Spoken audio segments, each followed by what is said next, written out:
Masechet Baba Batra, Daf Tzadik Tet Amud Bet.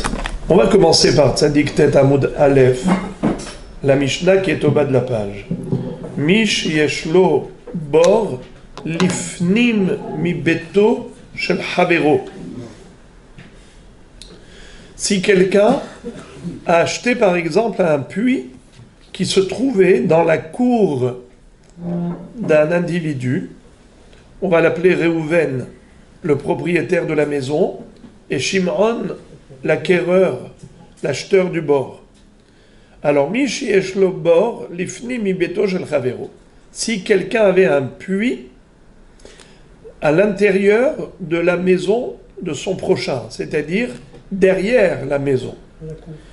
Mais pour pouvoir y arriver, à ce bord, à ce puits qui se trouve dans l'arrière-cour, il faut traverser la maison du vendeur. Et il a payé le droit de passage. Il lui a dit, voilà, moi je voudrais pouvoir arriver, accéder à mon bord pour puiser de l'eau, mais il faut que je passe par chez toi. Est-ce que tu me donnes le droit de passage? Et ils se sont mis d'accord. Je ne vais pas rentrer dans la mahloket, Rabbi Akiva et Hachamim, à savoir, est-ce que c'est automatique ou est-ce que ce n'est pas automatique? Est-ce qu'il faut payer pour le droit de passage? En tout cas, il a le droit de passage. Quel est le din? Nichnas besha'a shederech bnei adam nichnasim veyotze besha'a shederech bnei adam yotzim. C'est-à-dire, cet homme ne peut pas venir au milieu de la nuit pour puiser de l'eau.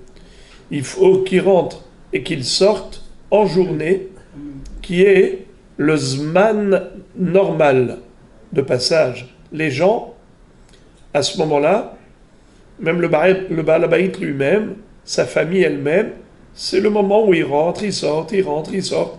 Alors ça ne dérange personne. Les heures d'ouverture. Mais dans les heures d'ouverture, exactement. Dans la période ouvrable.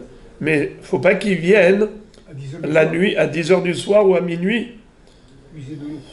Donc voilà. Donc déjà, première restriction qu'il doit respecter, c'est l'horaire. Ve'eno machnis behemto mashkah mi boro, et la memale ou mashkah mi bahutz. Deuxième restriction, c'est que même s'il veut abreuver sa bête avec l'eau de puits, il ne peut pas faire rentrer sa bête dans la maison pour accéder au bord qui se trouve dans l'arrière-cour. Il ne peut que aller chercher l'eau du puits et ramener l'eau vers la bête qui se trouve à l'extérieur.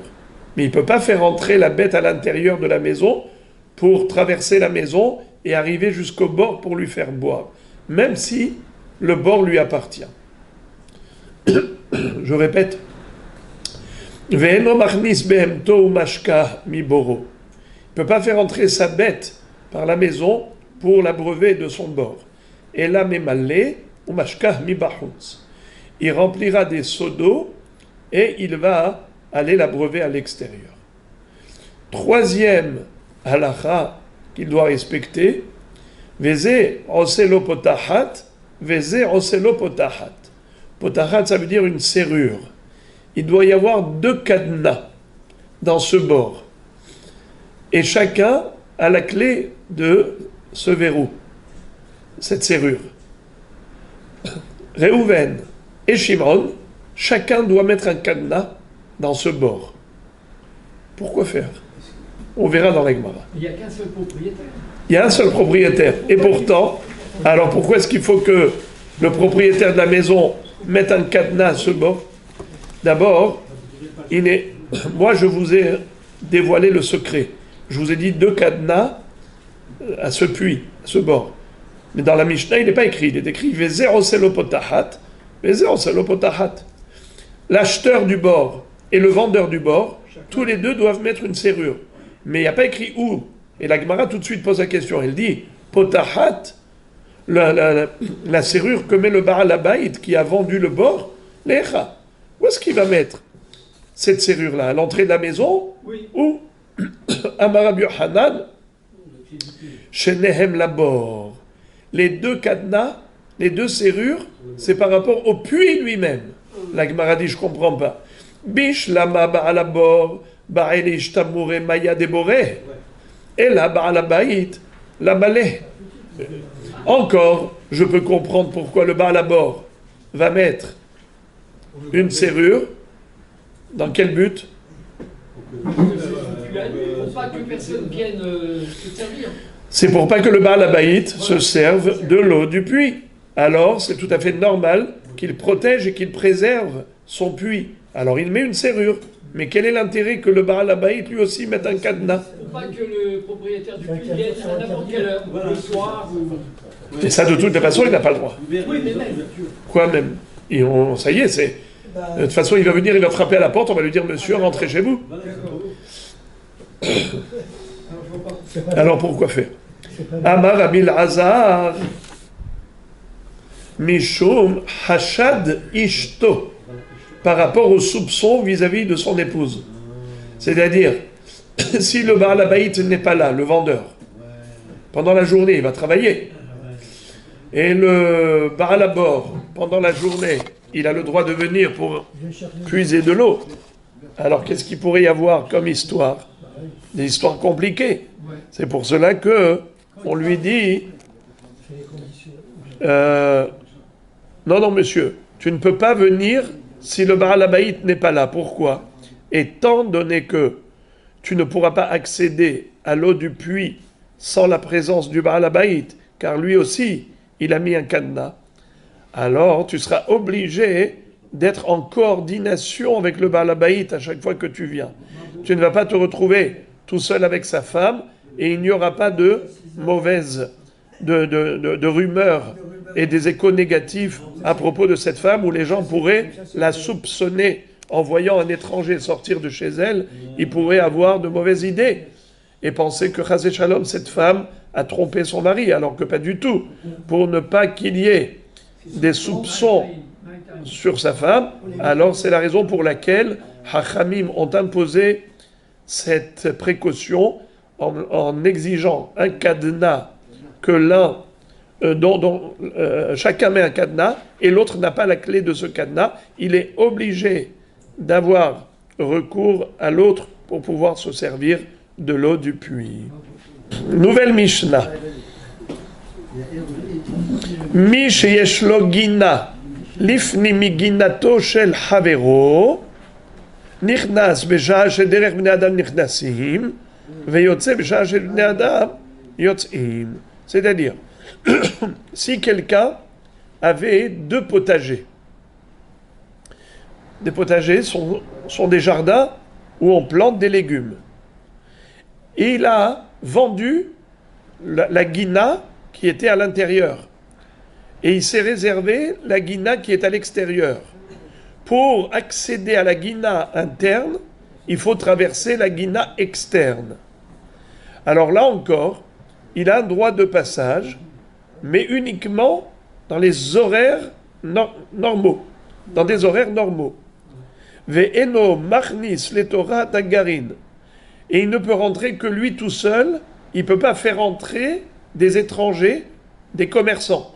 Par exemple, il veut leur vendre les fruits et légumes, il n'a pas le droit de les faire traverser, sauf s'il a une permission explicite.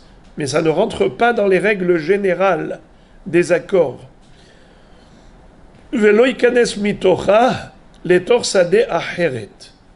Imaginons que l'acheteur avait encore un autre champ qui était juste à proximité. Et il avait moyen d'accéder à son champ par raccourci. Il avait l'entrée normale, mais qui était un chemin long. Mais s'il traverse la guina du voisin, eh bien, il peut arriver facilement chez lui, dans l'autre champ. Il n'a pas le droit. Pourquoi?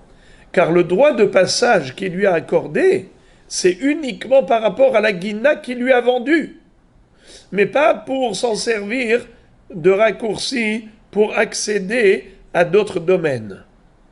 Il a dit, moi je t'ai vendu, je suis obligé d'assumer, je te donne un droit de passage, mais pas pour que tu passes tout le temps pour autre chose que pour la guina. Si tu rentres pour la guina inémator, Mais si c'est pas pour la guina que je t'ai vendue, interdit.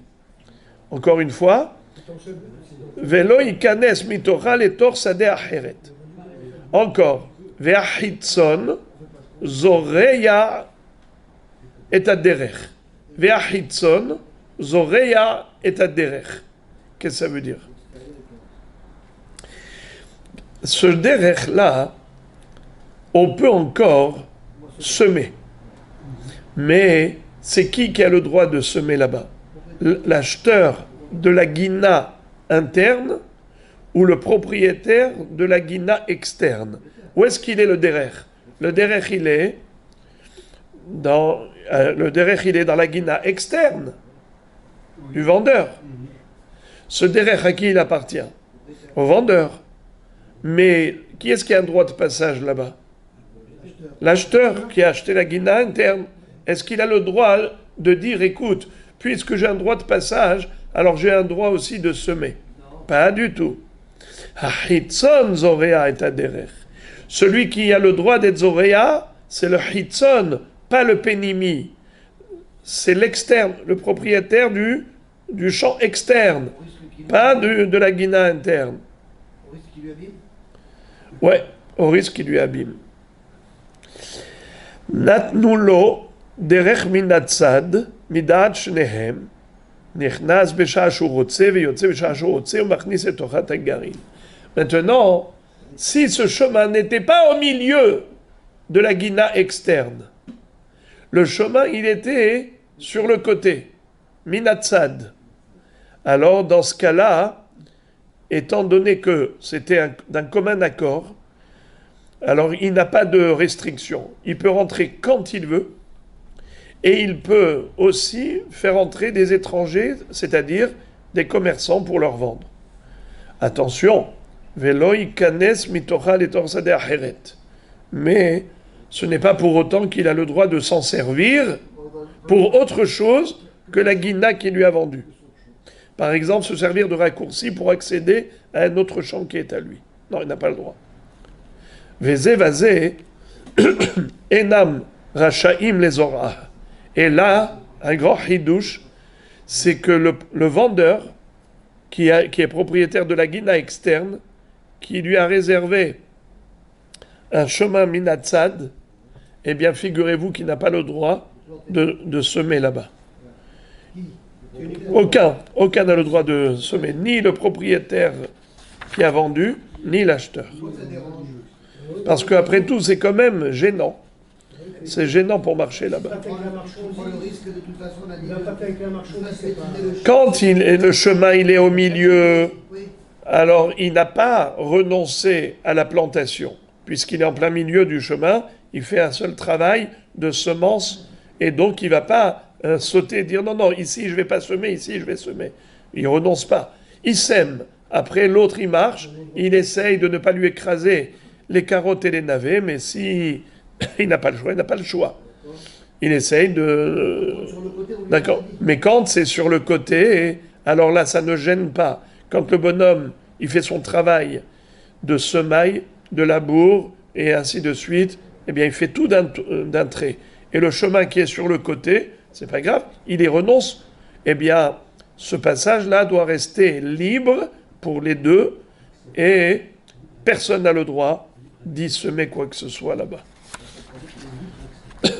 Il renonce à la plantation. Amar Abuda Bar Shmuel. Ama betashlahin ani mocher lecha noten lo shte amot letocha ve'ama mikan umikan leagapea. Ama betakilon ani mocher lecha noten lo ama achat letocha ve'chatzi ama mikan ve'chatzi ama mikan leagapea. Qu'est-ce que c'est que Ama? Amat Amaïm, un canal d'eau. Alors, il y a deux sortes de canaux.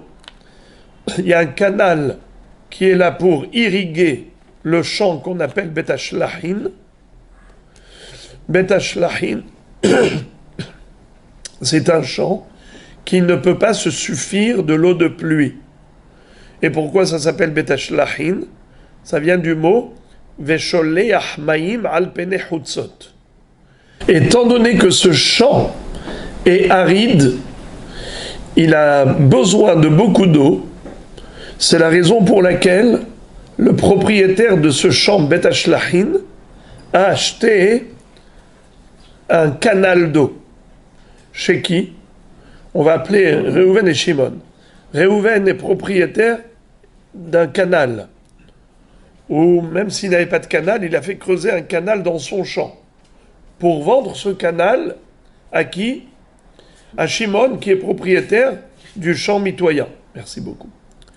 Étant donné que ce champ mitoyen, c'était un Bet Hashlachin qui avait soif d'eau, pour pouvoir cultiver là-bas, il faut arroser avec beaucoup d'eau. Il avait besoin d'acheter un canal. Il a acheté chez le voisin. Réhouven, maintenant, quand il a touché l'argent pour ce canal, quelles doivent être les mensurations? C'est quoi les mesures d'un canal pour irriguer un Bet Hashlachin? Les mesures, c'est 2 amotes de largeur du canal, une ama de profondeur, de hauteur, et encore une ama de bordure, qu'on appelle agapaim, agapéa. Les bordures de chaque côté. Non, une ama à droite et une ama de rebord à gauche. Donc les 2 rebords pour une ama. Ça fait en tout 4 coudées. Car il lui a donné 2 coudées déjà de largeur au niveau du canal en profondeur. Et encore une ama de bordure à droite et à gauche. Ça fait 4 coudées. Ça, c'est les dimensions classiques d'une amma pour Bet Hashlachin. Amma Bet Hashlachin. Répétons. Amma Rabbi Yehuda Amar Shmuel. Amma Bet Hashlachin ani mocher lecha. Noten lo shete amot letocha. Ve'amma mikan ve'amma mikan. La gapea. Très bien. Maintenant, s'il ne lui vend pas une amma pour Bet Hashlachin, il lui vend juste pour donner à boire à ses animaux, ou bien pour laver le linge, laver des kélim. Comment ça s'appelle ce canal? Amma betakilon. Le Amma betakilon n'a pas besoin d'être aussi large que le canal de Bet Hashlachin. Bet Hashlachin, on a besoin de beaucoup d'eau pour arroser le champ. Alors il faut un canal qui est large, qui fait 2 coudées de largeur à l'intérieur du canal. Tandis que le canal de Bet Hakilon, c'est juste pour donner à boire à ses animaux, ou laver le linge, et ainsi de suite. Alors, c'est plus petit. Quelle est la largeur? La profondeur, c'est Amma. C'est pour ça qu'il porte le nom de Amma, la profondeur. Mais quelle est la largeur de ce canal? Amahat. Noten lo amahat letocha. Vehatsi amma mikan. Vehatsi amma mikan le agapea. Et il doit lui donner aussi une bordure d'une demi-coudée à droite et d'une demi-coudée à gauche. Alors, les agapaim, généralement, c'est surélevé. Les rebords sont surélevés. C'est un monticule de terre qui va récupérer d'à côté, du champ d'à côté, et pour créer un rebord. Un rebord. Donc, on parle de agapaim. Très bien. Maintenant, la Gemara pose la question. Ve'otan agapaim mizoran. Qui est-ce qui a le droit de semer sur ces agapaim? Est-ce que c'est le propriétaire du canal ou le propriétaire ou le vendeur? Rabbi Yehuda Amar Shmuel Baal Asadeh Zoram. Rabbi Yehuda, au nom de Shmuel, dit c'est le propriétaire du champ qui a vendu, qui est Zoréa. Rav Nachman Amar Shmuel Baal Asadeh Notam. Les 2 élèves, au nom de Shmuel, ils ont dit c'est le Baal Asadeh, le vendeur. C'est lui qui a le droit d'être Zoréa, ou bien l'autre qui dit il a le droit de planter des arbres. en hébreu, comme on dit semer, zoreya. Comme on dit planter un arbre, noteya. Alors ici, on a deux élèves de Shmuel, chacun dit autre chose. Rav Yehuda dit au nom de Shmuel que le Baal Hasadeh, il a le droit de semer des graines là-bas. Et Rav Nachman dit au nom de Shmuel qu'il a le droit de planter des arbustes là-bas. La Gemara dit comme ça. Man de Amar Zoram kol sheken not am. Ou man de Amar not am aval Zoram lo. Pourquoi? Halhule mais halhele. C'est-à-dire que celui qui a dit qu'il a le droit de semer, a plus forte raison qu'il a le droit de planter des arbres. Celui qui dit qu'il a le droit de planter des arbres, il n'a pas le droit de semer. Pourquoi?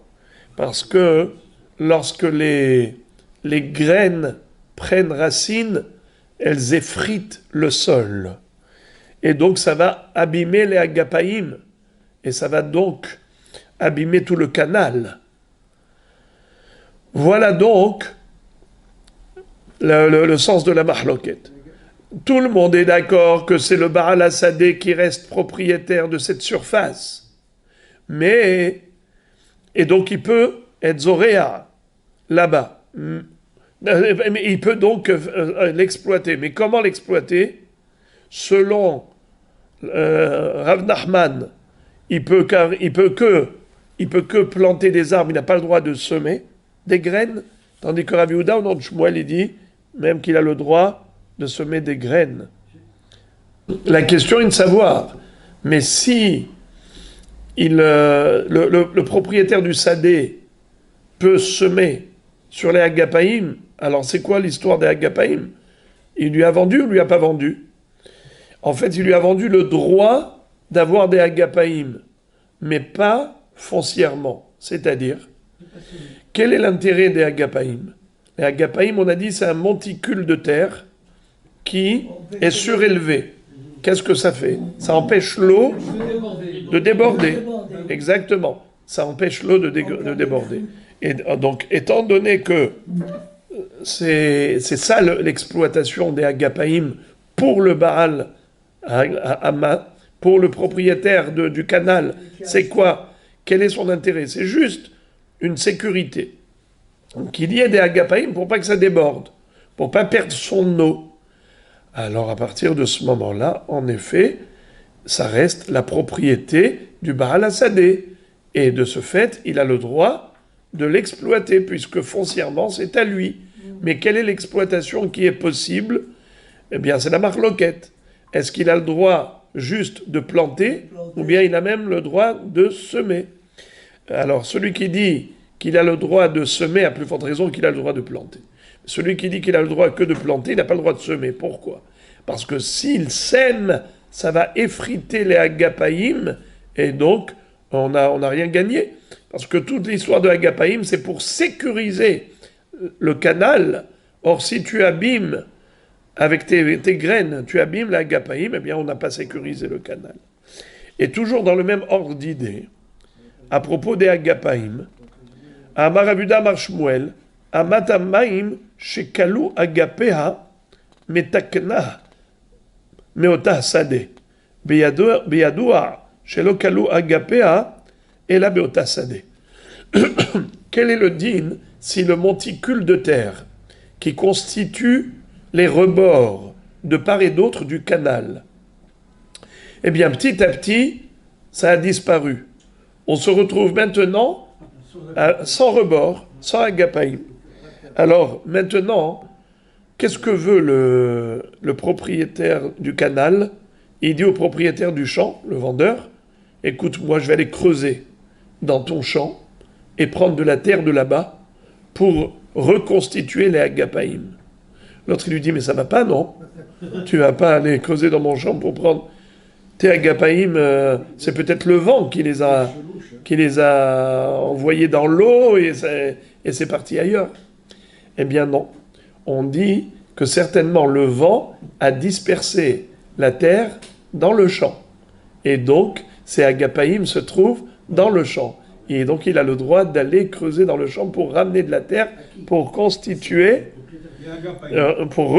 l'agapaïm. L'acheteur du canal a le droit de reconstituer les rebords avec la terre du champ du vendeur. Oui, pourquoi? Parce qu'il lui dit, le vent, il a emporté cette terre des agapaïm dans ton champ. Donc c'est de ton champ que c'est venu, c'est à ton champ que c'est retourné, et bien maintenant tu vas me le ramener. Je vais récupérer de là-bas. Matkif la Rav Papa, velimale mayach hashpelua le'arer. La Gemara dit, mais pourquoi est-ce qu'il se permet d'aller creuser dans le champ du vendeur pour reconstituer les rebords?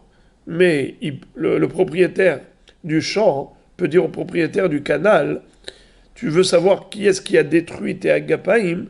C'est ton eau. Ton eau a petit rongé les rebords, et donc toute la terre est rentrée à l'intérieur du canal, et le canal qui coule, il a envoyé cette terre ailleurs. Maintenant, tu vas pas aller me prendre de la terre de chez moi, tu vas pas aller creuser dans mon champ pour reconstituer tes rebords. Va acheter ailleurs, tu amènes un camion avec des brouettes, et tu vas reconstituer, mais c'est pas de chez moi. Si tu veux de chez moi, je te vends encore. Tu payes. Le juif. D'accord? Et là, Rav Papa, chez Almenatken Kibel Alav Baal Asadeh.